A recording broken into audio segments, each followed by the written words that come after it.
Eu às vezes fico pensando que outro deveria ser o que dirige todas as coisas na casa dos amigos, para deixar eu só com a palavra, só com a doutrina, com o ensino, com a pregação do Evangelho, que é o meu chamado de fato, né?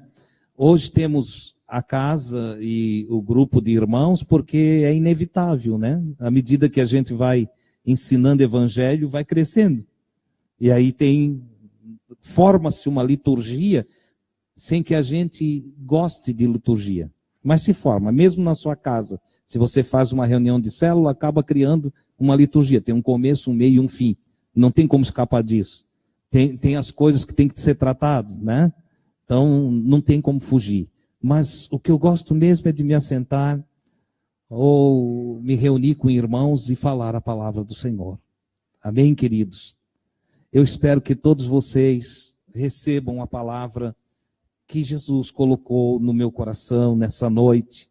Eu quero falar, na verdade, é uma continuação do que já falei em outra reunião. Eu quero tratar de 1 Tessalonicenses, capítulo de número 4, versículos de número 9 até o número 12. Então, primeira carta de Paulo aos Tessalonicenses, capítulo de número 4, versículos do 9 ao 12. Esse texto está no meu coração já há vários dias. Eu já expliquei para vocês que 1 Tessalonicenses foi a primeira carta escrita pelos apóstolos, ou pelo apóstolo Paulo, né? E nesse sentido é o primeiro documento escrito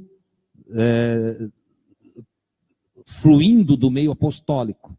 O Novo Testamento, se fosse colocar na ordem cronológica, nós não teríamos como primeiro livro do Novo Testamento Mateus. Nós teríamos primeiro Tessalonicenses. Então é a carta mais antiga, é a escritura do Novo Testamento mais antiga, é a carta do irmão Paulo aos Tessalonicenses. Uma carta maravilhosa. Eu não vou entrar aqui em detalhes para dizer como foi escrita a carta, onde foi escrita, de onde partiu. Não é esse o meu objetivo aqui. Não vou teologizar aqui. Eu quero simplesmente pegar o argumento apostólico, a doutrina apostólica que está inserida dentro destes 4 versículos que vou ler. Aqui nós temos uma exortação do apóstolo, uma admoestação. O apóstolo vai instruir a igreja de Tessalônica, ele já vem instruindo, claro, desde o capítulo de número 1, né? E eu quero destacar essa parte da instrução apostólica para a vida daqueles irmãos. E faço isso entendendo que essa doutrina do apóstolo Paulo é também atual e importante para a nossa vida espiritual. Não vejo diferença alguma entre o ensino que o Paulo está dando com relação à doutrina cristã, porque nós poderíamos vasculhar e ter outras doutrinas dentro da carta que serviriam só para aquela época. Mas esse texto aqui não, ele trata de coisas que são relevantes para a nossa fé e para o nosso servir a Cristo também atualmente. Então, vamos lá. O primeiro versículo, que é o 9 aqui, capítulo 4, versículo 9, o apóstolo diz assim: quanto, porém, ao amor fraternal, não necessitais de que vos escreva, visto que vós mesmos estáis instruídos por Deus, que vos ameis uns aos outros. Então, primeiro versículo que eu quero tratar aqui, o irmão Paulo diz, olha, quanto a vocês se amarem como irmãos, que ele chama aqui de amor fraternal, frater, né? Ou frade, Irmão, olha só, quanto ao amor que deve haver entre os irmãos, entre vocês que congregam juntos, que fazem parte da vida cristã, e o Cristo tinha dito que nós que seguimos a Ele, nós todos aqueles que são discípulos dele, aprendizes de Jesus, nós somos irmãos uns dos outros. Jesus falou isso. Ele disse, olha, vocês não devem disputar entre vocês para ver quem é maior, quem é menor. Vocês não devem ter disputa entre vocês para ver quem vai liderar quem. Não. Mas vocês devem ter uma cultura. Vocês devem ter uma luz espiritual. Vocês devem ser lúcidos quanto à postura de vocês de um para com o outro. Vocês devem lembrar, nós somos irmãos. Nós não estamos numa guerra de posições. Nós não estamos numa guerra de influências. Politicagem não tem entre a comunidade do Cristo. Politicagem até pode existir dentro das instituições denominacionais, dentro das estruturas humanas. Politicagem pode fazer parte da vida congregacional daqueles que não evoluindo no espírito ainda são carnais, apesar de dizer que aceitaram a Jesus como seu Salvador e Senhor.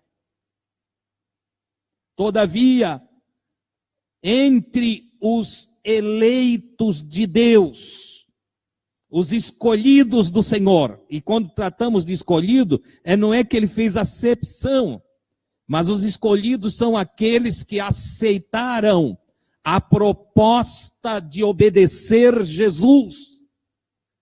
Aqueles que, ouvindo o Evangelho, receberam o Evangelho para si, como eu tenho tanto falado na frase que colocamos aqui, a qual tem sido tema durante todo o fim do ano passado e temos entrado nesse ano. O Evangelho veio a mim, o Evangelho é para mim.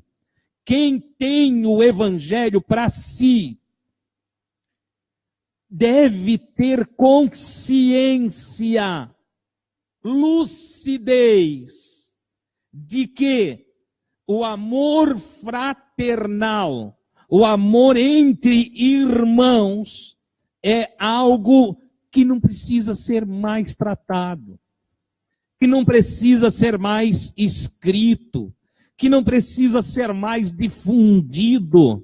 E por que o Paulo diz isso? Ele diz, porque vós mesmos sabeis que o próprio Deus, desde a antiguidade, desde quando ele criou todos, o primeiro ser humano, e de Adão todos os outros, ele mesmo, desde lá, ele diz, amai-vos uns aos outros. É interessante. De sorte que a necessidade, para Paulo, a necessidade de escrever sobre o amor fraternal é só um indicativo da falta de evolução de quem ainda não ama. Da falta de luz sobre o coração, sobre a mente, sobre o entendimento daquele que ainda não se dedicou a amar.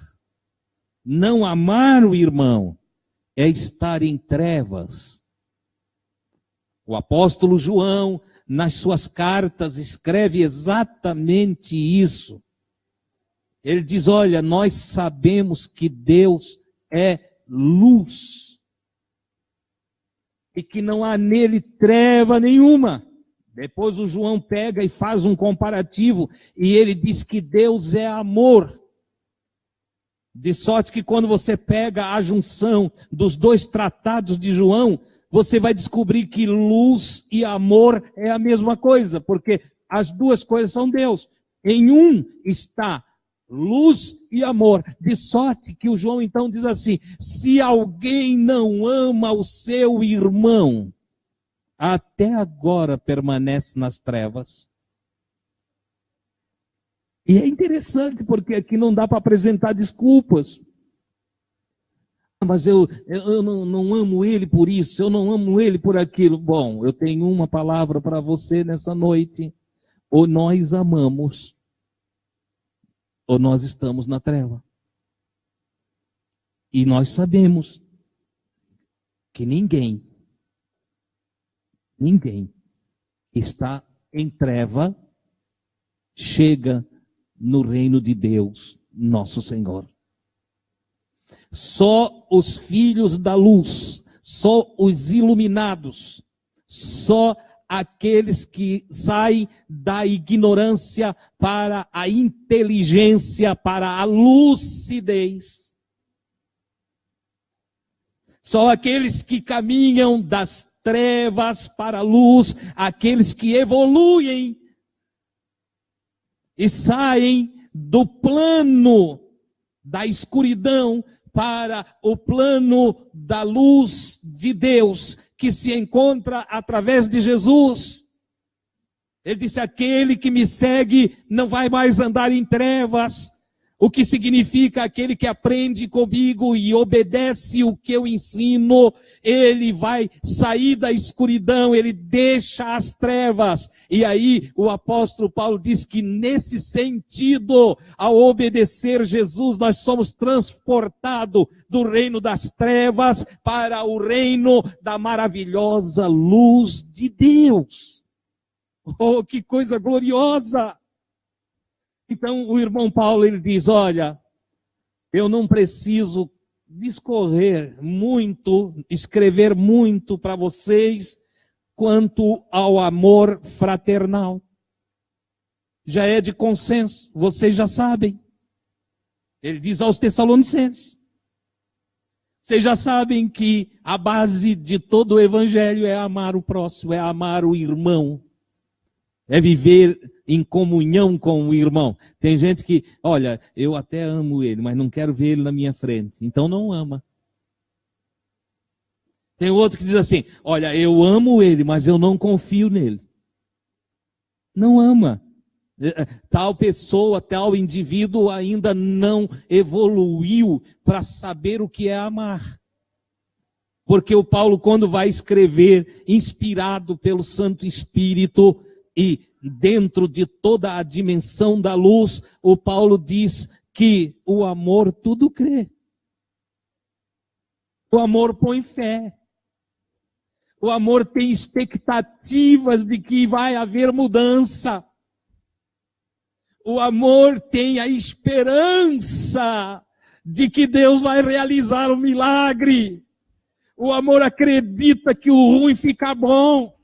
O amor acredita que o ladrão deixa de ser ladrão para ser um homem honesto.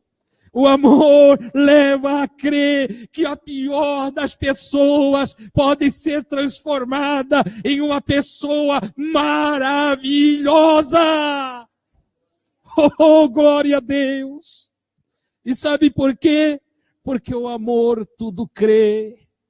Deus é amor, e Ele botou fé em você, Ele botou fé em mim. Deus crê que nós podemos ser diferentes, que nós podemos melhorar. Deus crê que nós podemos crescer. Deus crê que nós podemos atender o seu chamado. Não é à toa que Ele mandou o seu Filho nessa terra para nos ensinar a viver, porque Ele acredita que alguns vão dar ouvido. O amor tudo crê. De sorte que amar fraternalmente é compreender os valores do amor. Amém? O amor cura as feridas, como diz a canção, as feridas que o tempo deixou. O amor, ele apaga o passado. O amor cobre multidão de pecados. O amor é o remédio para toda a alma humana. E a alma que for amada certamente responderá positivamente aos estímulos da renovação, da regeneração, da salvação, da comunhão. Então, o Paulo diz, olha, eu quero que você entenda isso. Ame, ame. Ame o seu irmão. Se tem alguma coisinha, conserte. Perdoe, o amor perdoa. Tenha misericórdia, tenha compaixão. Deixa para lá. Tem coisa que não tem que levar em conta. Aprenda a perder para ganhar. Perca a sua razão e ganhe o seu irmão. Ganhe a sua esposa, ganhe o seu esposo, ganhe o seu filho, ganhe a sua filha, ganhe a nora, o genro. Ganhe o amigo, porque é mais valioso do que qualquer outra coisa. Não tem bem maior sobre a face da terra, embaixo do sol, não existe bem maior do que cada um de nós. De Jesus deixando o seu trono de glória e descendo à terra, está escrito que foi um fruto de amor. Na expressão da inspiração, onde as palavras se esgotaram e em 3 letras o escritor define por inspiração, ele diz, Deus amou o mundo de tal maneira, tal, palavra pequena para falar de algo inalcançável, de infinito, tão infinito quanto Deus. Ele amou o mundo. Que mundo, meu Deus? Eu e você. O mundo humano.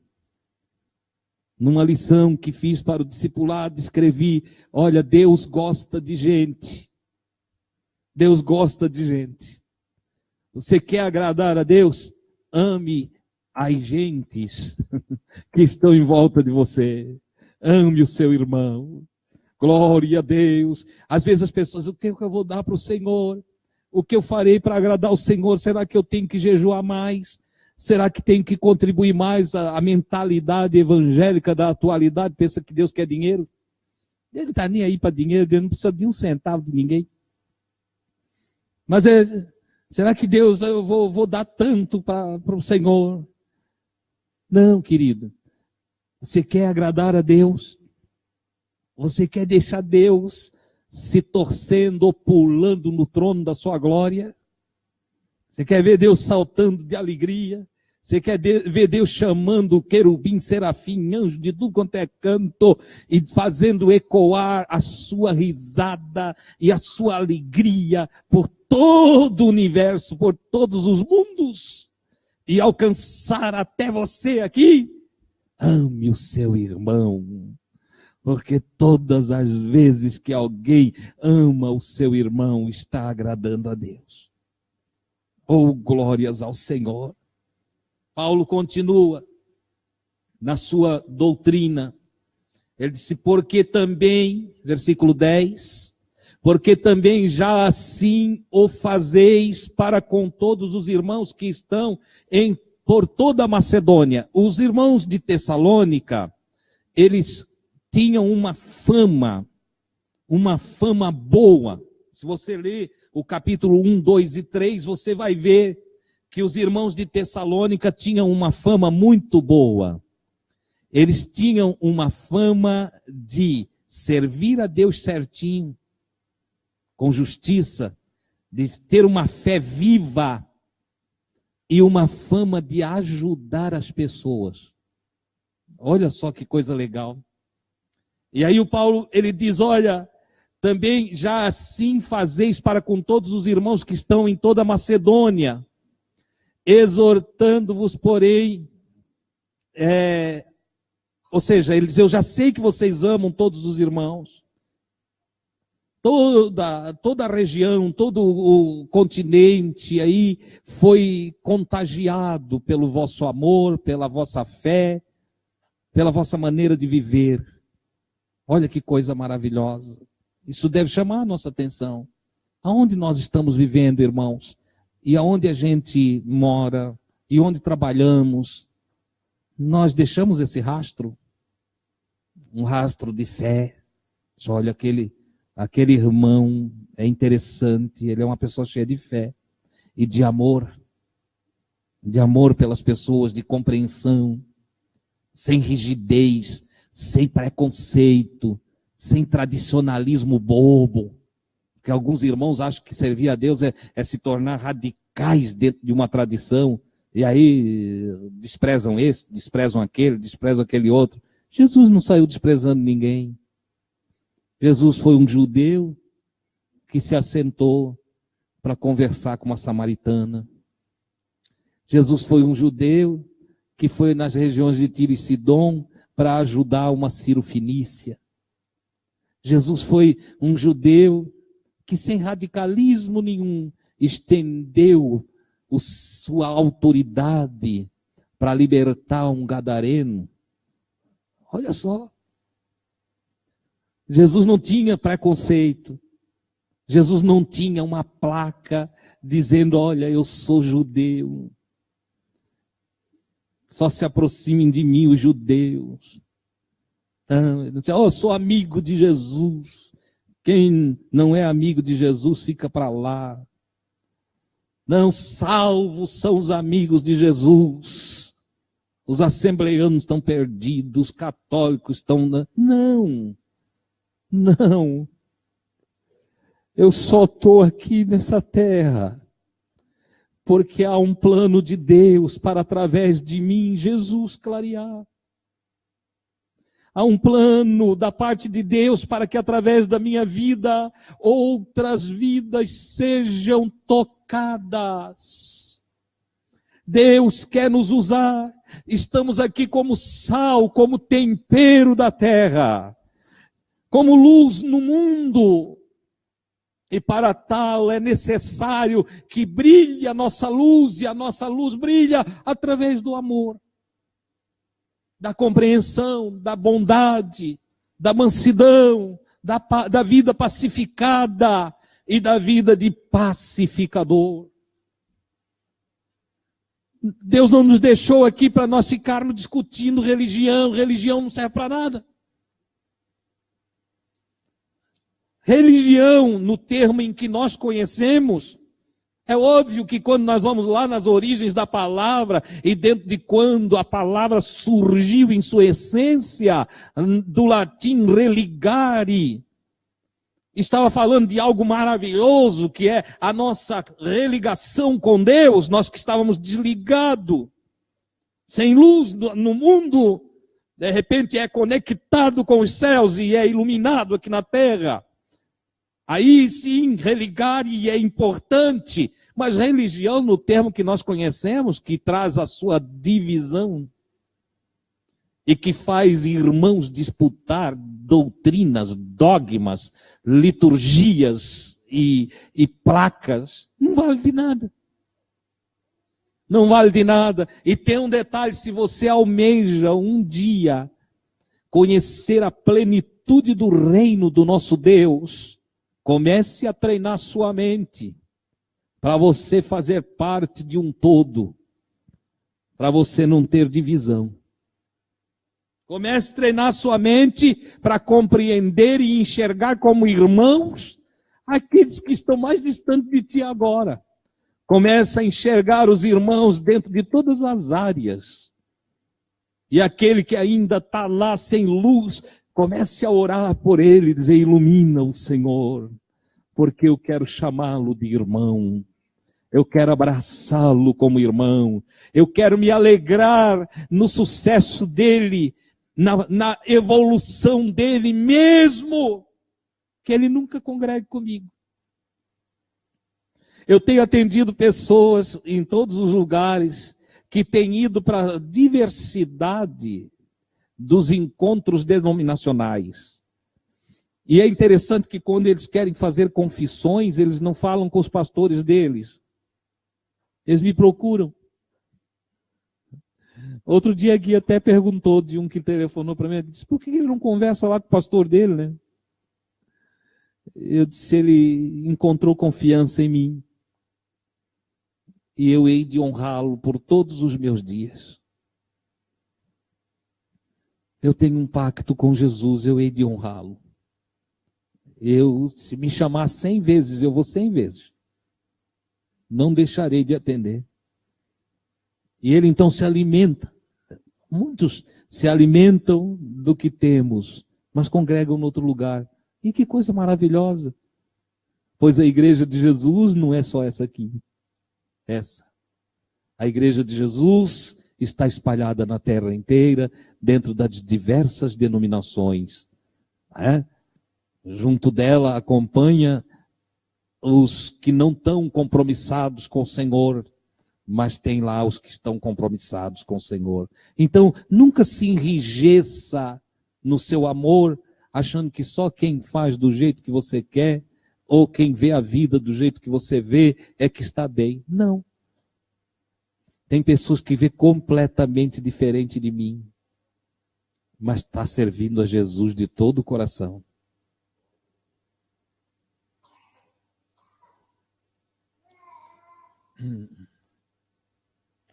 Agora o Paulo vai dizer assim, exortamo-vos, porém, a que ainda nisto aumenteis cada vez mais.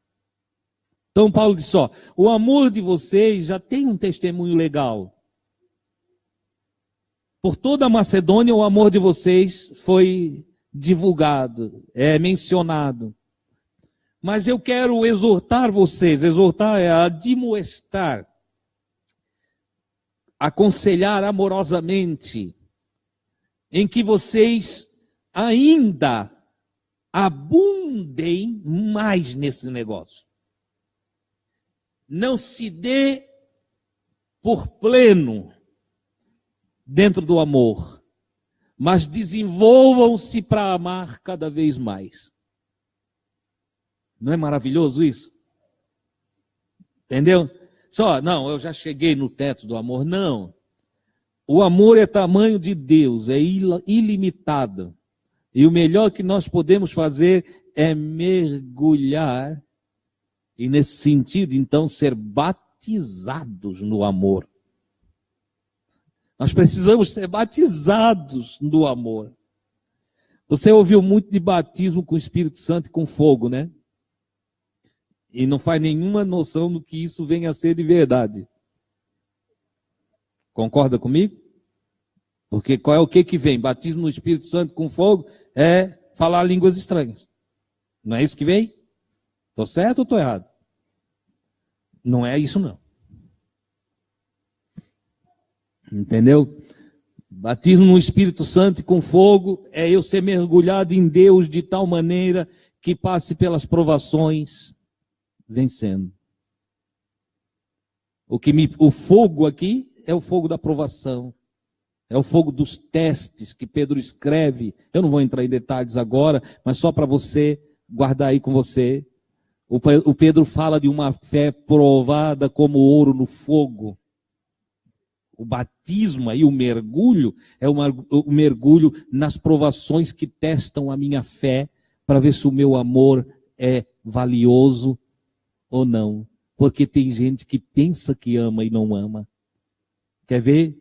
O amor verdadeiro não é aquele que eu amando recebo do meu amigo de volta o que dou. Mas o amor verdadeiro é aquele que me leva a amar os meus inimigos. É aquele que me leva a amar quem me prejudica. É aquele que me leva a amar o que faz mal para mim. Entendeu? Outro dia cheguei num lugar, Adilson, fulano de tal estava aqui. Rapaz, estava falando assim de ti. E olha, me deu vontade de avançar nele. E eu olhei com um sorriso, eu disse, não faz mal não. Eu gosto tanto dele. eu dou para ele o direito de falar de mim. Quem sou eu? O que sou eu para fazer uma defesa? Penso eu que não tem falha nenhuma? Nunca tropecei em palavras? Nunca tropecei em ações? Já, né? Ele deve ter pego uma dessas e não soube digerir. Eu o amo.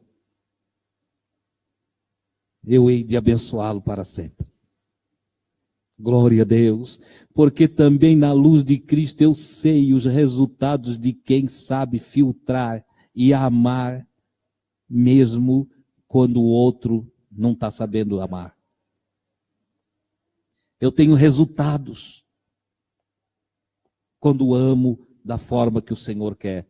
De sorte que o Paulo então diz para ele, vocês já estão treinados, vocês têm testemunho de uma fé viva, vocês têm testemunho de um desenvolvimento espiritual maravilhoso, vocês amam as pessoas, mas eu exorto-vos que ainda nisto aumenteis cada vez mais. Não estagne, não pare aí, mas cada vez cresçam e cresçam e aumentem e busquem mais a Deus e entendam melhor as coisas de Deus para que vocês se desenvolvam mais e mais nesta coisa. Sabe por quê? Tem irmão que um dia amou bastante, mas hoje já está cambaleando. Tem pessoas que até têm um testemunho de um passado bom, mas no presente já não dá mais para dar esse testemunho a respeito dele. Porque ele parou, estagnou. Ele estagnou. E o Paulo então, ele só, nesse sentido, eu vos exorto.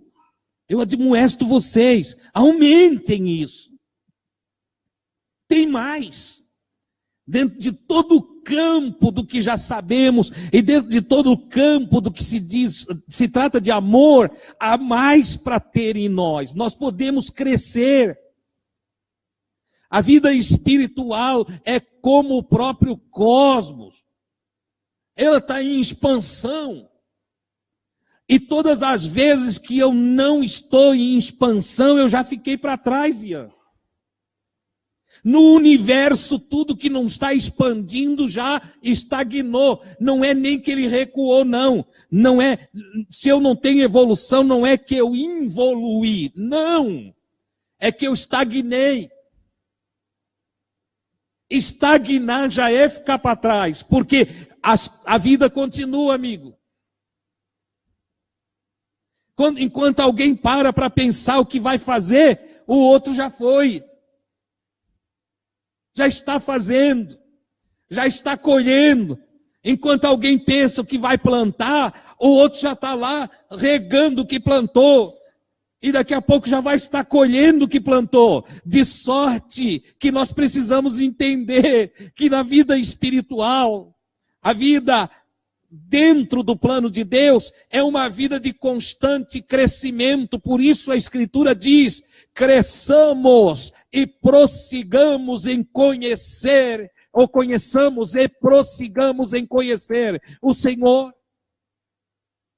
Conheçamos e prossigamos em conhecer, ou seja, é evolutivo. Eu preciso evoluir, eu preciso crescer sempre. Qualquer cristão que estagna vai ficar para trás. Vai ficar lá. E ficar para trás implica em não ter mais alegria. Você entende? É ficar com aquela medida que teve até ali. É não ter mais gozo. É ter só aquele gozo lá.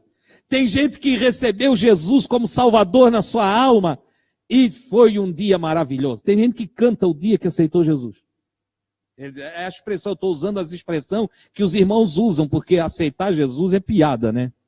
Foi Jesus que nos aceitou. Não foi nós que aceitamos Jesus, foi Jesus que aceitou nós. Entendeu?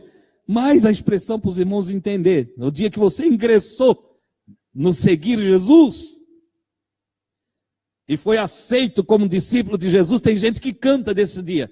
Né? Tem até um corinho lá que diz, foi numa segunda que Jesus tocou-me, foi numa terça. O corinho chato aquele.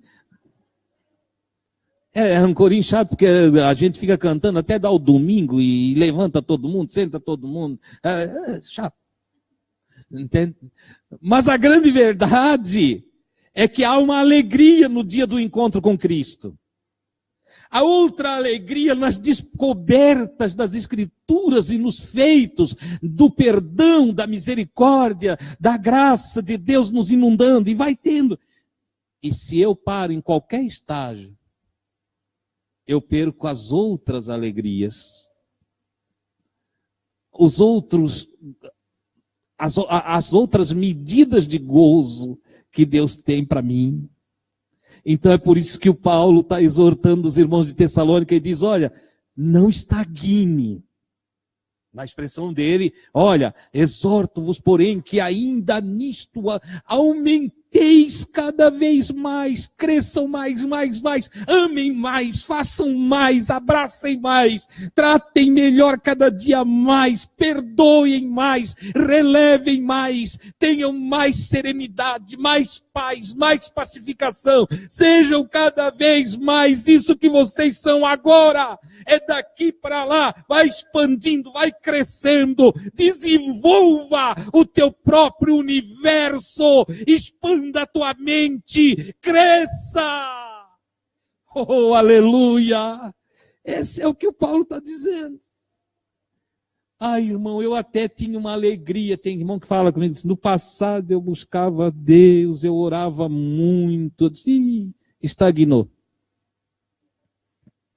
Quando começa a falar lá do passado, irmão, antigamente a igreja era um poder. Eu disse, está sem nada agora. Fraquinho, vazio, coitado. Entende? Disse, querido, está tudo igual. Não mudou nada. Deus é o mesmo, a palavra é a mesma. Né? O Santo Espírito ainda sopra sobre a igreja do Senhor. Quando falo de Santo Espírito, estou falando de pneuma. Pneuma é sopro. Entendeu? Ou ruach, lá do hebraico. Ruach, hálito de vida. Cada vez que você ouve a palavra de Deus, cada vez que vem a nós a palavra de Deus, quer através da oratória, como estou colocando aqui esta noite, quer através da lembrança que no seu entendimento surge de textos das Escrituras, de ensinamentos da Escritura, o hálito de Deus está te alcançando, pneuma te alcançou, pneuma te pegou, o Santo Espírito é o santo hálito de Deus, o santo soprar do Senhor. Jesus disse, as palavras que eu falo para vocês são espírito, são pneuma e vida. É sopro de vida, aquele sopro lá do Éden, que tirou Adão da inércia para a condição de alma vivente. Por isso está escrito, nem só de pão viverá o homem, mas de toda a palavra que sai da boca de Deus. Olha que coisa extraordinária. A palavra que sai da boca de Deus é o hálito de Deus. Isso é Espírito Santo. Não tem que ir para as discussões teológicas, entrar em detalhe, é pessoa, não é pessoa. Jesus não perdeu tempo com isso. Jesus chegou lá e explicou a doutrina vamos dizer então, do pneuma, com uma simplicidade tremenda, Nivaldo. Ele chegou e disse, vocês querem entender de Espírito Santo? Eu vou soprar ele sobre vocês. Acabou. Soprou sobre eles o Espírito Santo.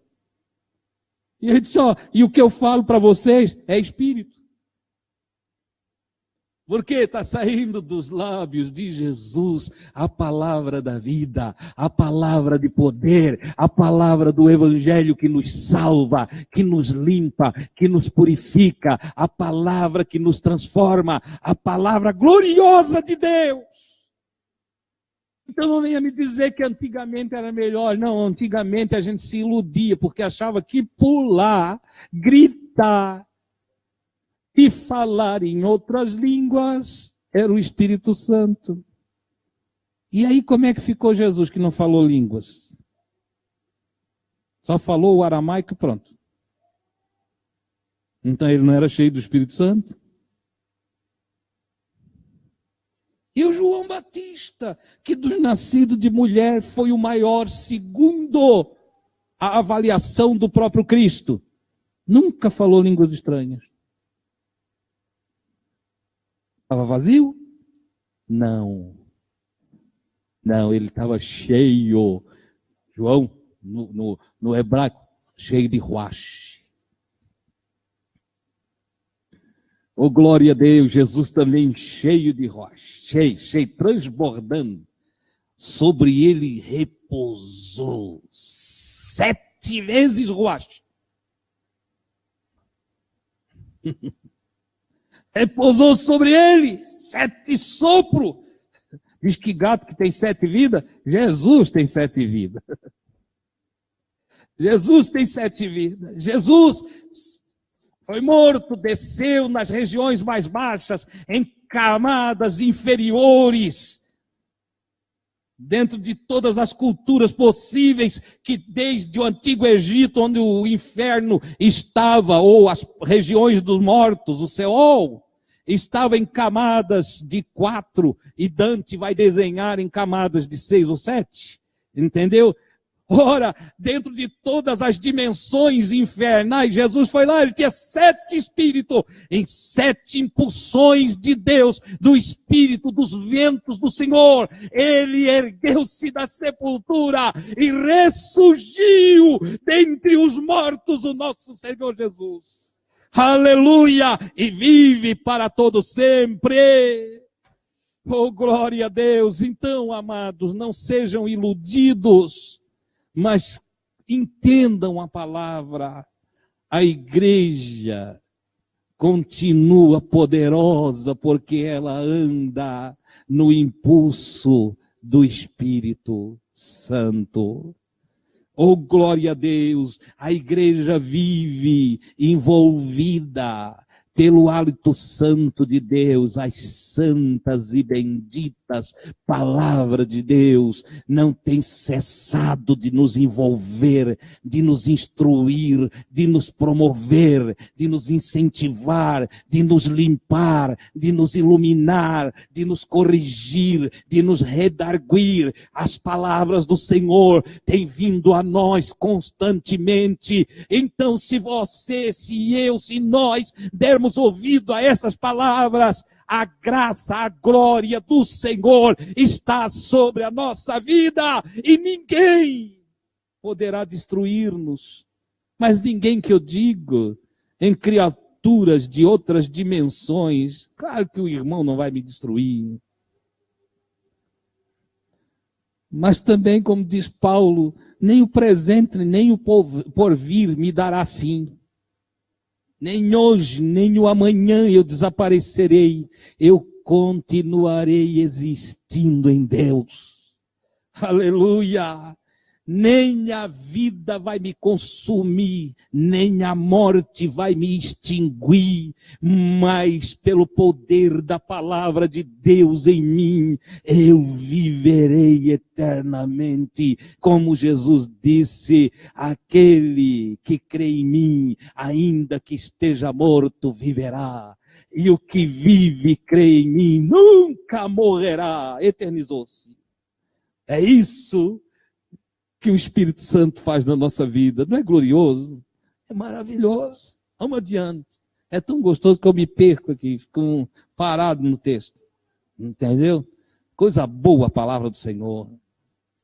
Aí Paulo continua assim, no versículo 11. Ele disse, eu quero que no 10, ele então exorta, que é para aumentar cada vez mais em amor, contexto.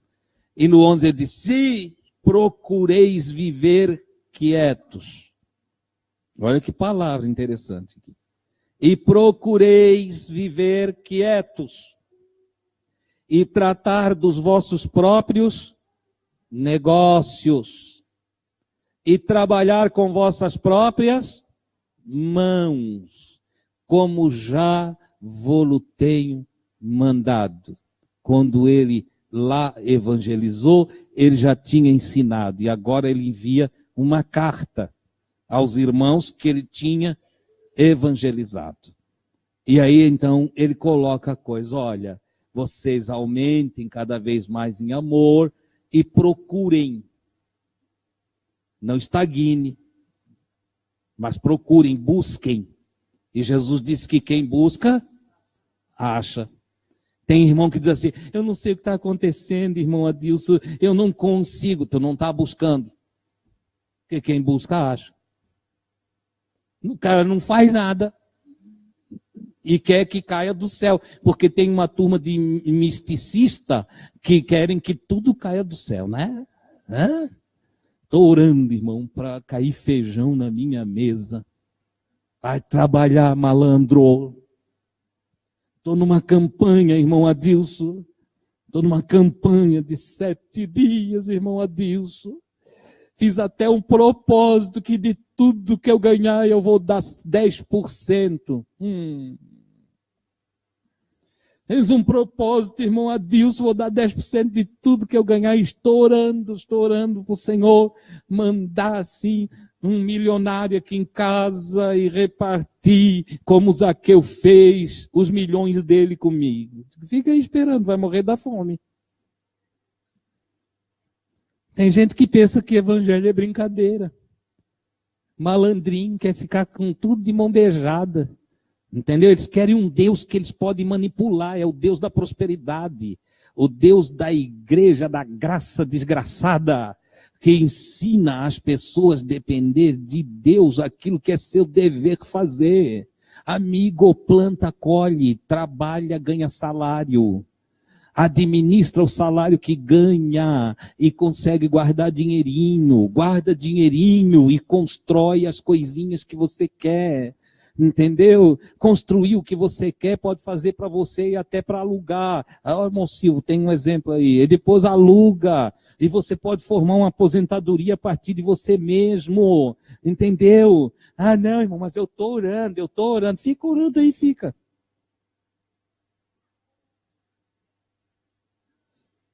Adilson não crê que Deus socorre a gente? Claro que eu creio que Deus socorre a gente. Mas não malandro. Porque do malandro já está escrito na escritura, é só ler o livro de Provérbios. Malandro é o mesmo que preguiçoso.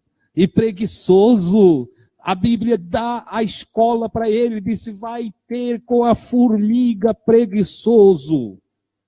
Observa, vai para a faculdade do formigueiro. Vai lá, te matricula lá, entendeu? Vai estudar com a formiguinha. Observa os seus caminhos e ser sábio. Olha só. E aí lá, junto do formigueiro. Porque também, se você não quer trabalhar, a Escritura, também através do apóstolo Paulo, diz que aquele que não quer trabalhar não deve querer comer também. Faça jejum de 40 dias e não precisa trabalhar. Entende? Tem uma filosofia hindu lançada no planeta que fala de se alimentar de luz. Você já leu? Luz do sol. Se alimentar da luz do sol. Entende? É uma filosofia boa para ser adotada por todos os malandros e todos os preguiçosos, porque é um treinamento da glândula, não sei das quantas, que aí me faltam as informações aqui da anatomia, né? Então vamos lá, a glândula não sei das quantas fica lá travada e você não precisa comer mais. Então você passa 1 ano, 2, sem comida. Entende? Só pegando sol de manhã, pegando sol meio-dia. Adote esse princípio de vida, porque se você quer ter o princípio de vida normal, Jesus não te tira da normalidade. Jesus te tira daquilo que é anormal dentro do plano de treva. Mas dentro da vida, da natureza humana, ele não altera nada em nós, não. Tanto que você pode ter aceitado Jesus faz 50 anos. Você é o mesmo. O mesmo que eu digo no seu corpo. Claro, está envelhecendo, faz 50 anos que já passou, você não tinha cabelo branco. Por quê? Porque você é normal. Você é normal. Agora, se quer sair da normalidade, não quer trabalhar, não quer se esforçar, não quer plantar, também não queira colher, não queira comer, não queira ter as benesses que a vida tem para todo ser humano. Você entende? Ah, não, eu quero, irmão, estou orando para Jesus me dar um carrinho. Não precisa orar, irmão, deixa de ser bobo, não precisa orar. Deus tem o que fazer. Se você quer ter um carrinho, faça a conta do seu salário. Começa a reservar, eu gasto R$700 de lanche, vou passar a gastar só 200. Vou guardar 500 ali e tal, daqui a pouco tem 5 mil, lá 10 meses depois tem 5 mil para dar de entrada. Aí pode comprar, se gosta tem base, tem estrutura, vou fazer uma bibliazinha de 60 pagamentos para mim. Entendeu? Tem gente que ainda dá testemunho, ó, irmão, Jesus me deu esse carro, e aparece com a Bíblia de 60 pagamentos. Se Jesus deu, não tem pagamento, amigo. O que eu ganho, eu não pago. Entendeu? Se eu estou pagando, não foi Jesus que deu. Vamos parar com bobagem. Vamos botar o pingo no i. Entendeu? Vamos ser inteligentes. Vamos ser inteligentes. Servir a Jesus não é ser uma pessoa ignorante, é ser inteligente. Desenvolva, pense, reflita. Se você gasta menos do que ganha, você vai conseguir juntar um dinheirinho, vai ter o seu carrinho, vai ter a sua casinha, os seus meninos, suas meninas vão ter o que comer em casa, vai estar tudo em ordem, vai estar tudo em ordem. E a bênção do Senhor te enriquece. Daí tem gente que pensa que o Senhor vai fazer ele acertar na loteria esportiva ou na Mega Sena. Entendeu? Não, querido, a bênção do Senhor é que enriquece, porque a riqueza maior é tu ter paz, é tu ter quietude, é as coisas ir evoluindo, se expandindo, sem canseira, sem terrorismo, sem ninguém na porta batendo para te cobrar nada. É isso. É nisso que a bênção do Senhor enriquece. E aí diz que não acrescenta dores. A bênção do Senhor é tu estar vivo aqui, é tu ter energia, é poder se locomover, é poder pensar, é poder calcular. Isso é a bênção do Senhor. A bênção é essa. Entendeu? A bênção é você ter a capacidade de desenvolver refletindo, de saber solucionar os problemas, porque o dom maior de Deus para nós depois da vida é a sabedoria. O saber resolver, o saber tratar, o saber se conduzir, o saber agir, o saber investir. E aí um monte de coisa cai por terra. Não é verdade? Não precisa fazer promessa de 10%. Simplesmente viva, refletindo. E seja generoso. Generoso. Que também no universo inteiro, em toda a natureza, tudo que não é generoso se extingue. A árvore que não produz fruto não se reproduz. E a árvore que não se reproduz vai para a extinção. Os animaizinhos que não se reproduzem vão para a extinção.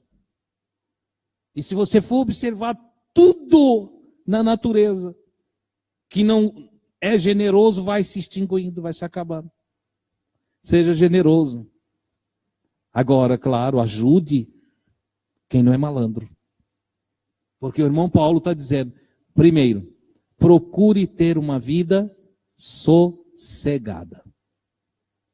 Tenha quietude em você. Nós vivemos um século de inquietude. Nós vivemos momentos de busca, e é cada vez mais há uma gula por todas as coisas.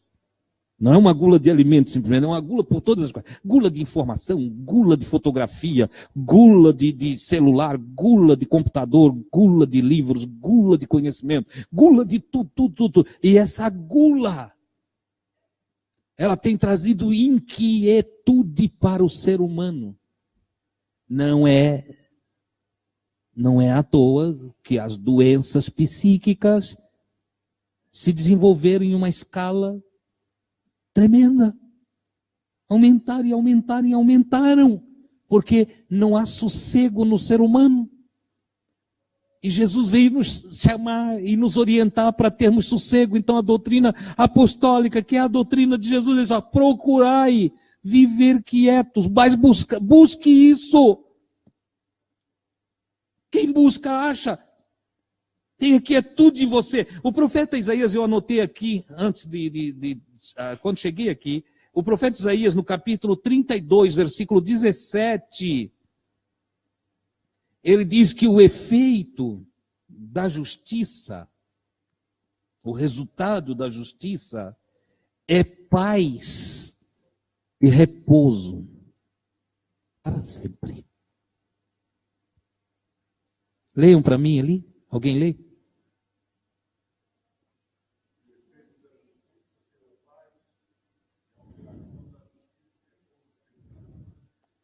Olha aí.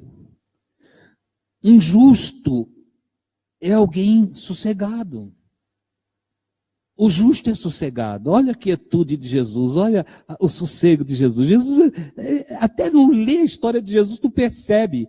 Sem a gente nunca ter visto ele, mas lendo a história dele, tu percebe que havia nele uma tranquilidade, paz, que é justo.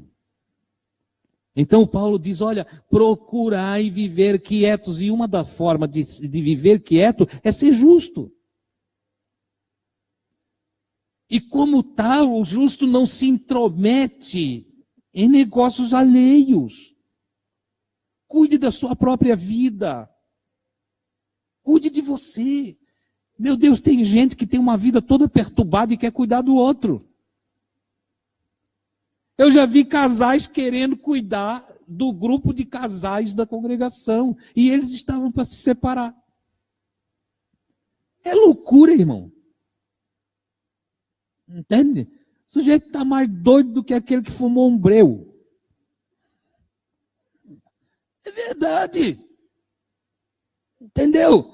O cara está para se separar e está pedindo para ser o líder do grupo de casais. Ele não tem quietude. Vai ficar quieto. Tenha sossego. Haja paz em ti pela tua decisão de viver justiça. Vai ser justo, seja justo. E comece sendo justo contigo mesmo. Se tu não está bem, o que tu quer ir fazer para os outros? Entendeu? Fica tu bem. Por isso eu digo, o evangelho é para mim. Mas a maioria vê o evangelho para os outros. Tem gente que lê a Bíblia para ter uma palavra para os outros. Vou ver o que Jesus disse aqui. Aqui cabe bem na minha sogra. Entendeu? Olha essa palavra, olha aqui o que João escreveu. Essa aqui é para aquela minha vizinha. Esse aqui, já veio gente, irmão, que benção a reunião. Essa palavra era para o meu marido. Cadê ele? Não, ele não veio. Então é para ti. É para ti, Deus não erra o alvo. Deus não envia a sua palavra ao léu. Só a minha palavra, toda a palavra, diz o Senhor, que sair da minha boca não voltará para mim vazia, mas ela prosperará naquilo para que foi enviada. Ora, e Deus vai enviar para a mulher a palavra que é para o marido. Deus errou o alvo, não acertou o alvo. Hã? O arco do Senhor pesou-se e disparou a sua flecha. A sua palavra voou, mas errou o alvo. É inadmissível, amado. Se Deus está falando aqui, é para você, é para mim que está aqui. Não é para outro. Entendeu? Então, cuide de você. Cuide de você. É isso que o Paulo está dizendo para nós. Procura viver quieto e tratar dos vossos próprios negócios. Tem gente que tem uma coceira. Ele tem um tipo de sarna. Tem gente que tem um tipo de sarna que ataca os pés e não deixa ele quieto. Ele tem que viver na casa dos outros fazendo alguma coisa. Outros atacam a mão. E ele coça desse jeito assim. O dedo dele é sempre esticado para os outros. Né? Tem outros que a sarna ataca até a própria língua do indivíduo. E o jeito dele coçar é falar daquele outro. Ô perturbado, receba a luz de Deus nessa noite e procure viver quieto. Toma a palavra do Senhor como remédio para curar essa sarna aí, para que tu aprenda a ter sossego. Seja pacificado pelo Espírito Santo do Senhor, que faz a palavra chegar até o teu coração nessa noite. Alimenta-te da saúde do Evangelho, beba desta água, para que não tenhas mais sede. Deixa Cristo, Rei da Glória, entrar de vez dentro do teu coração. Dá o trono da vida para Ele. Nega-te a ti mesmo e abraça a proposta de Ele reinar em ti. Então tu terás quietude na tua alma e cuidarás do teu próprio negócio. Vê o que é teu, examina o que é teu e cuida disso. Deixa os outros. Se tu ficar cuidando bem do que é teu, tudo em ti estará em ordem. E tudo que é teu estará em ordem. E quando então alguém pedir ajuda, tu vais poder ajudar. Quando alguém pedir, né? Sabe aquele irmão que a gente está conversando? Tu diz, vou comprar um carro tal. Ele já é tão metido que ele já diz assim, não compra esse aí não. Esse carro aí não presta, é isso, é aquilo, é aquele outro. Eu nem perguntei. De repente eu gosto daquele, né? Eu gosto. Acabou. Tinha pastor que fazia assim, né? A menina chegava, estou namorando o Pafúncio, pastor. O pastor, mais do que ligeiro, sem pensar, já dizia, ei, Pafúncio não é legal para ti, não. Pafúncio não toma banho. Pafúncio tem um cheirinho. A menina já gostando dele, eu disse, pastor, do cheirinho é que eu gosto. Acabou. Ninguém mandou se meter. Entende? Tem sujeito que pensa porque ele é o pastor, ele tem que se meter na vida do outro. Não. Não tem, pastor não tem ministério de se meter na vida do outro. Pastor que aprendeu assim, aprendeu errado. Entendeu? O pastor atende quando as pessoas chamam. O pastor ajuda quando as pessoas pedem. Aliás, pastor é um trabalho tão terrível que as pessoas lembram dele, na maioria das vezes, nas coisas ruins. Entendeu? Normalmente é assim, pastor, pode ir lá em casa, nós estamos numa tribulação. É difícil quem convide a gente para ir lá tomar um cafezinho. É sempre para o lado mais ruim. Entende? Pastor, eu preciso que o pastor venha aqui em casa. O pastor já passa a mão no cabelo. Todo pastor é careca, pode olhar. Entende? Ei, Aí vem, lá vai o pastor. Não, pastor, eu chamei o pastor aqui porque ele não está andando direito. Ele não está andando direito. Olha aqui, ó. Meu marido é isso, é aquilo, é aquele outro. O pastor quase morre lá, mas escuta. Entendeu? Às vezes o pastor se mete no meio assim, leva uns tapas daqui, uns tapas de lá. Foi chamado. O pastor não tem que ir lá se não for chamado. Não tem que se meter em negócio alheio. Porque tem irmão que foi doutrinado diferente, pensa que o pastor, aconteceu qualquer coisa, o pastor tem que estar lá, tá? O pastor tem 1000 pessoas para atender e como é que ele vai estar? Pensa que ele não tem vida. Tem gente que pensa que o pastor já morreu. Pensa que quando chama o pastor, chamou uma entidade. Entende? Não, vamos pedir aqui para baixar uma entidade aqui, que o nosso pastor está vindo aí. Querido, o pastor tem mulher, tem filho. Entendeu? O pastor tem casa, o pastor trabalha. Alguns. Outros são malandros. Entendeu? Alguns trabalham, outros são malandros. Então, o pastor tem tudo. Aí, o que o Paulo está dizendo? Irmãos, se amem, cuide um dos outros fraternalmente. Cada um viva a sua vida quieta, porque daí tu ajuda o pastor. Olha aí, ó, uma maneira de ser obreiro. Co-pastor. Você quer ser co-pastor? Você é um pastor com um pastor? Cuide da sua vida. Tenha uma vida quieta. Trabalhe com as suas próprias mãos, para os outros irmãos não ter que estar sustentando você. Não, quando surgir uma necessidade, é uma necessidade. Mas a igreja tem o testemunho que você trabalha, sua esposa é esforçada, entendeu? Que você não desperdiça, que você não é da malandragem, que você não se encostou na congregação para ser ajudado. Não, você veio servir a Jesus e agora, porque nós tudo te amamos, quando você precisa, a gente tem a maior alegria de te ajudar. E te ajuda com alegria. Entendeu? Agora, não faça dessa ajuda a tua vida achando que tem que a igreja cuidar de você a vida toda. Não. Não erre o alvo. Eu preciso acabar. E ele diz, trabalhe. Trabalhar é bom, viu, irmão? Quando surgiu o movimento pentecostal no Brasil, a maioria dos pastores trabalhava, irmãos.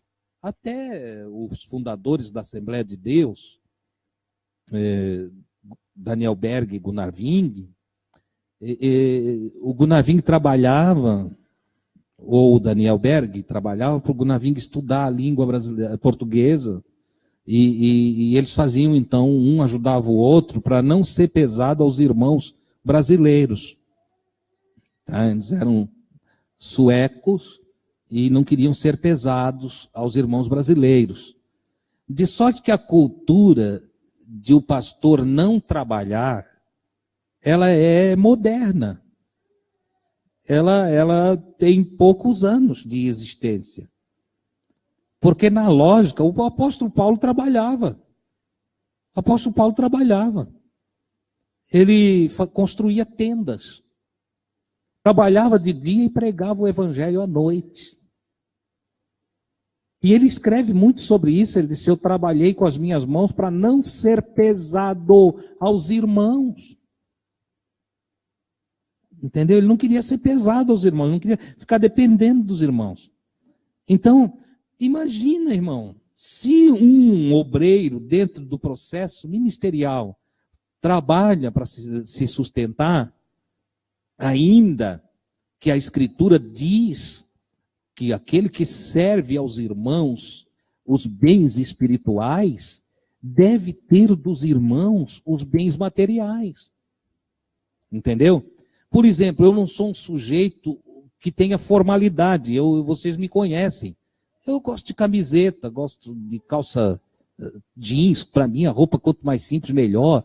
Quer me ver desengonçado, me bota dentro de um terno, eu fico todo ruim, entende? Mas às vezes eu preciso ter terno, eu tenho que ter terno no meu guarda-roupa por causa de cerimônias que os irmãos inventam. É a formatura não sei de quem, são cerimônias, entende? É o casamento da filha não sei de qual irmão, né? É o casamento do Zé, e aí eu tenho que ter terno, porque também eu não vou lá enfeiar a foto, o álbum de foto dos irmãos, né? Então eu tenho que ser coerente, Mas então, o que eu quero dizer com isso é que às vezes o obreiro ele tem custos que ele não precisava ter, que na vida normal dele ele não precisa ter, mas tem custos. Entende? Então o Paulo, com sabedoria, não cobrava das igrejas e ele ensinava que a igreja devia olhar o seu obreiro. Por exemplo, aqui não sou só eu que trabalho com vocês. E eu hoje, pela misericórdia e graça do Senhor, eu não preciso que vocês me deem nada. Não preciso. Se um dia precisar, eu digo, porque assim como hoje eu estou dizendo que não preciso, se um dia eu precisar, eu digo, eu estou precisando. Entende? Ainda que eu agradeço vários irmãos aqui, que de vez em quando aparece lá com uma camisa para mim, outro com chinelo, outro com uma calça, enfim, eu tenho sido abençoado. Eu sou um homem abençoado. Entendeu? Mas o que eu quero que os irmãos entendam é que tem outros obreiros que precisam também. Às vezes eu olho o irmão Jair é um batalhador aqui, viu, irmão?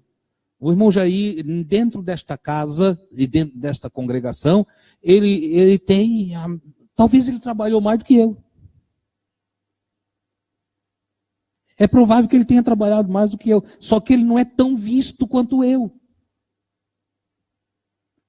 Então é justo, como diz o Paulo, que os irmãos também deem a ele alguma coisa, entende? Presenteiem ele. Abençoe o irmão. Agora, daí, nós termos a ideia de ser sustentado pelos irmãos, não é uma coisa legal. Não é o caminho correto. O que eu devo desejar mesmo é que o Senhor me dê recurso para que eu me sustente e possa ajudar outros a se sustentar. É isso que o Paulo está dizendo. O Paulo está dizendo, olha, amem-se, tenham vida sossegada, cuidem um do outro, tenham vida sossegada, e cada um trabalhe com a sua própria mão, entende? Como nós já tínhamos mandado vocês, para que andeis, conclusão, honestamente com os que estão de fora. Que as pessoas de fora da comunidade nos olhem como pessoas honestas, pessoas trabalhadoras, pessoas sossegadas, pessoas que amam umas às outras, e o nome de Jesus será glorificado. Olha isso, ponha isso em casa, ponha isso na sua vida, adote isso. Eu já adotei para mim. Isso que eu estou falando para vocês, eu já adotei para mim. Entende? Já é o evangelho que é para mim. E tem uma coisa, irmão, isso aqui não me pesa. Não vejo dificuldade de fazer isso. Não vejo. E pelo contrário, à medida que eu fui aplicando na minha vida e procurando, como diz Paulo, ter uma vida quieta, eu fui gostando do sossego. Coisa boa é a gente testar esse sossego na vida. Coisa boa é sair daqui agora, ir para casa, entende? Se assentar com a minha esposa, com meus filhos, ou com algum amigo que vai lá em casa, e nós estamos vivendo quietos, sossegados. Coisa maravilhosa.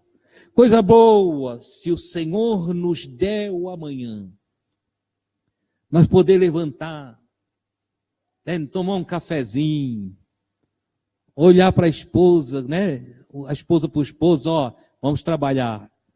A esposa, se não trabalha, vai ficar em casa, mas o marido, estou indo trabalhar.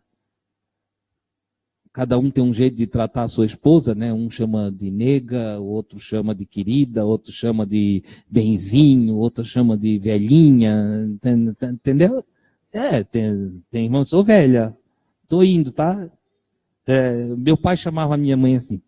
Entendeu? Então não importa como você diz, mas querida, ou bem, ou tem as pessoas que tratam mesmo um pelo nome. Eu, por exemplo, lá em casa não tem muito desse romantismo. Eu sou, entende? Ô Gui, estou indo. Olha Gui, talvez Jesus volte antes do meio-dia. Se eu não chegar em casa, nós nos encontramos no céu. Entendeu? Sai para viver uma vida de paz. Se dá tempo de voltar ao meio-dia, os que voltam em casa ao meio-dia, né? Tem os que não voltam, né? Se der tempo de voltar, que aquela manhã tenha sido uma manhã tão maravilhosa, tão prazerosa, tão gostosa, entendeu? Que quando volta quietinho. Chega em casa e encontra uma mulher quietinha, sossegada, sem briga, sem confusão, entendeu? Os dois se assentam para almoçar. Que comida gostosa é a comida, o alimento que é digerido em profunda quietude, sossego, tranquilidade. Não importa o que é, pode ser um pirãozinho de farinha de mandioca com água quente e uma linguicinha frita por cima, entendeu? Ou pode ser uma tigela daquela que a Arlete faz, que tem uns frango bem bolado, que só ela sabe fazer.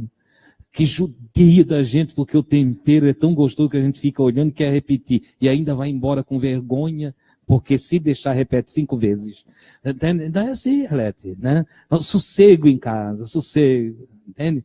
É coisa maravilhosa. É isso, Paulo, olha a doutrina. Não é reteté, não é glória a Deus, aleluia, e briga em casa. Entendeu? Não é fogo do céu, hoje o Pentecoste caiu, é fogo do céu, que a maioria busca isso. Né? Caiu fogo do céu, irmão, e reteté, e coisa. Então, chega em casa, pega seu cavalo. Eu já vi isso, eu estou falando que eu já cheguei, eu botei o pé assim para chamar o irmão, lá dentro tá, sai seu cavalo. Eu disse, ai meu Deus. Onde é que eu vim amarrar meu burro? Entendeu? Não, vida quieta, vida de cristão, vida de iluminados, vida de gente que sabe o que quer, vida de Deus fluindo em nós, vida cheia do Espírito Santo, coração cheio das palavras da verdade, a palavra libertadora. Isso é andar cheio do Espírito Santo. Oh, glória a Deus, que Deus nos ajude, irmão, para que nós vivamos e cada um que aqui está experimente. Essa palavra é linda. Essa palavra é maravilhosa. Experimentar é experienciar. Saber vem de sabore, é saborear, que cada um saboreie esta vida e saiba por experimentar essa experiência gloriosa, regozijando-se no Senhor. Aleluia! É isso que eu desejo para mim, é isso que eu desejo para você. Vamos falar com Deus? Oh, aleluia! Glória a Deus.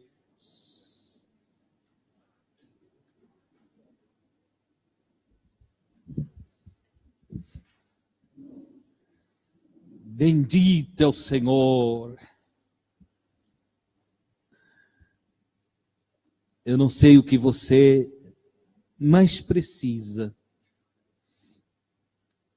Na sua individualidade, não sei qual a área que você precisa que Deus te ajude, que Deus fortaleça, ou que Ele lance mais luz, para que você, iluminado, possa tomar decisão sábia. Mas eu sei de uma coisa, que não importa o que você precisa, o Pai do céu está disposto a nos ajudar a alcançar a medida da fé, a medida da confiança. que servirá de gatilho para deflagrar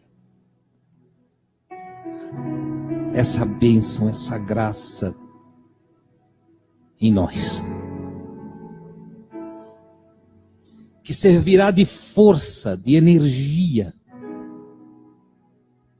para nos conduzir lá no ponto onde nós podemos dizer: eu alcancei. Que coisa boa é o Evangelho em mim. Que coisa boa é estar quieto, é sossegar, é ter esperança. Que coisa boa é amar. Que coisa boa é viver essa proposta. Oh, aleluia!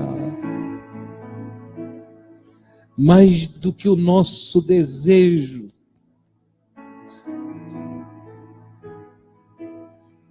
que sobe como aroma suave na presença de Deus. E neste aspecto, o desejo já é a própria oração. O desejo que tenho já é a minha oração. Ele está ecoando aí, e em cada desejo, maior do que o nosso desejo, é o desejo de Deus em nos ajudar. Se tem uma coisa que fascina o Pai amor, é nós querermos o que Ele tem para nós. De sorte que se eu digo: Deus, eu quero alcançar essa graça, Ele diz: filho, eu vou realizar. Tem bases escriturísticas, irmão, disso tem. No livro dos Salmos, o salmista já escreveu, e ele escreveu a poesia, o cântico, e cantando por inspiração, ele diz: Deus cumpre, significa realiza o desejo do coração de seus servos. Por isso eu digo que desejo é oração. E em cada desejo aqui nessa noite tem uma ação de Deus. Receba, em nome de Jesus, a força, a graça, o poder, a autoridade de Deus, para que teus desejos sejam realizados. Desejos de bem, não desejos de mal, mas desejos de um fim esperado, um fim maravilhoso. Nessa oração também vou orar pela Eva. Dona Eva está com câncer. Ela é de Lages. Nós vamos apresentá-la diante do Senhor. Pai santo e maravilhoso, obrigado por esses momentos que passamos aqui, Senhor, reunidos em o nome de Jesus. Momentos de comunhão, momentos em que o teu Espírito fez fluir a tua verdade. Momentos em que tu, Senhor, nos concedestes o privilégio de tirarmos tempo para meditar nas verdades divinas que inspirastes os apóstolos e profetas, e para o qual também enviastes teu Filho Jesus, a fim de nos ensinar a viver. Eu te agradeço pela tua palavra, te agradeço pelos teus ensinamentos, que como luz ilumina as profundezas do meu ser, desperta os meus pensamentos e aguça o meu entendimento. Te dou graças, Senhor, porque tu sempre fazes com que a tua palavra nos conduza às pastagens verdejantes de descanso que no Espírito preparaste para cada ser humano que confia em Ti. Oh, Tu, Senhor, vai nos conduzindo mansamente às águas tranquilas, a fim de refrigerar a nossa alma e anular de nós todo medo, tudo aquilo que aflige, tudo aquilo que possa causar incômodo. Oh, glória a Deus, como o pastor que pega a ovelhinha perdida em seus braços e traz de volta ao rebanho, assim fazes Tu, Senhor, através da Tua palavra, conduzindo nós, Teus filhos, a consciência de uma vida sossegada, uma vida pacificada, uma vida de amor, uma vida simples, de confiança em Ti. Oh, como é glorioso ouvir a Tua voz, como é maravilhoso receber a Tua doutrina, como é bom, Senhor, aleluia, estar com meus irmãos neste lugar e poder ser guiado por Ti. Obrigado, Senhor. Tu, Senhor, que pelo Teu Santo Espírito nos falastes nessa noite, agora dá-nos também aquilo que nossa alma busca em Ti, a energia, a força, a sabedoria, o entendimento. Dá-nos a condição da restauração, da regeneração. Faze, Senhor, com que venhamos a crescer. Dirige-nos, coordena, assenta no trono da nossa vida, ser Tu nosso Rei, e neste aspecto, venha o Teu reino, seja feita a Tua vontade em mim, na terra, na matéria, como ela está sendo realizada nos céus, no meu espírito, dentro do meu ser, na minha parte imortal, na minha alma.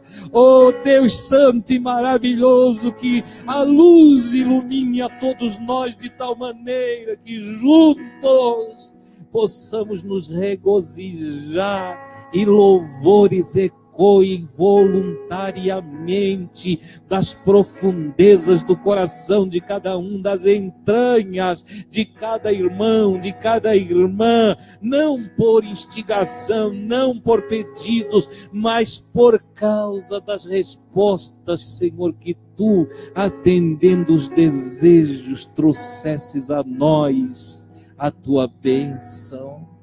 Oro, meu Deus, pela irmã Eva, ou dona Eva, que está com câncer e que precisa também da Tua ajuda, da Tua força, do Teu poder, da Tua graça, para vivenciar este momento, para encarar essa enfermidade, para passar os dias de combate contra o seu físico, Senhor, que está respondendo mal, mas que também em confiança em Ti, pela fé, acredita que pode superar, que pode vencer, pois crê que Tu és o Senhor da vida e que a última palavra é Tua.